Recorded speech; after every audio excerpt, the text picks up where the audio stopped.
Umamin ang dating district engineer ng Bulacan na hindi niya ininspeksyon ang ghost project na dineklarang completed na o tapos na raw gawin. Ang masaklap, hindi siya nag-inspeksyon pero nakapagkasino at gumamit pa raw ng peking pangalan at ID. Nasa frontline ng balitang yan si Marian Enriquez. Kayo po ba nag-propose ng mga projects na ito para maisali doon sa NEP ng district office nyo? Yes, Your Honor. Yes. So, kayo ang nag-propose. Walang iba kundi kayo. Yes, Your Honor. Mismong ang na-relieve na district engineer ng Bulacan na si Henry Alcantara ang umaming siya mismo ang nagmungkahi at nagtulak ng mga questionableng flood control projects sa Bulacan.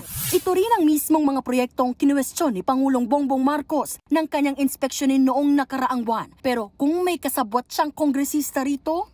So, walang politiko na involved dito. Kayo po ang nag-propose na ito. Yes, Your Honor. Inamin din ni Alcantara na may kapabayaan siya sa mga proyekto. Ang dapat na reinforced concrete river wall sa Purok 4, Barangay Piel, Baliwag, Bulacan na nagkakahalaga ng higit 55 million pesos, idineklarang completed kahit wala naman talagang ganoong proyekto.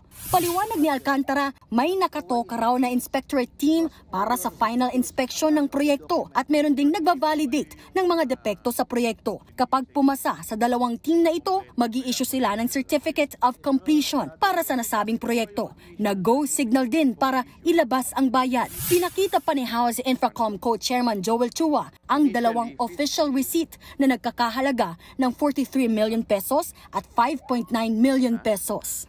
There was a certification signed by the project engineer and the implementing section chief. There is a documents that's the basis of the accomplishment in the public works, and that is statement of work accomplished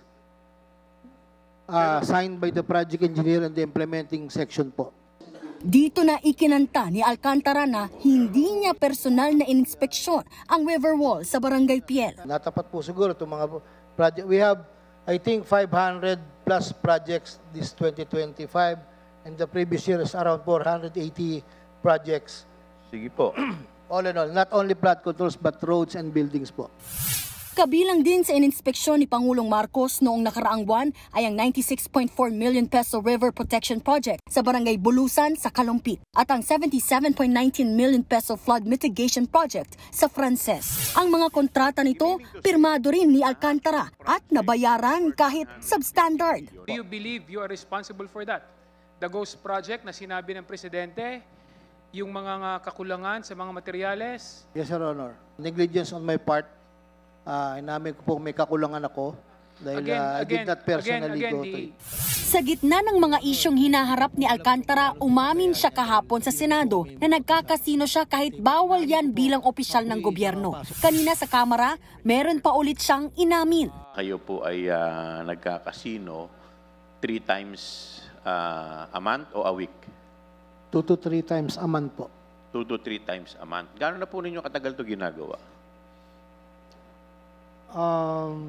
Started po mga 2020, mid-2023 po.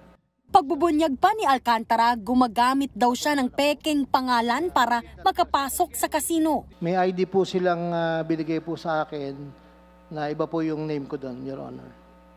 Ibang name ang binigay sa inyo? So gumagamit kayo ng alias? Yes, Your Honor. Ayon sa PAGCOR, meron pang ibang opisyal ng gobyerno na nagkakasino.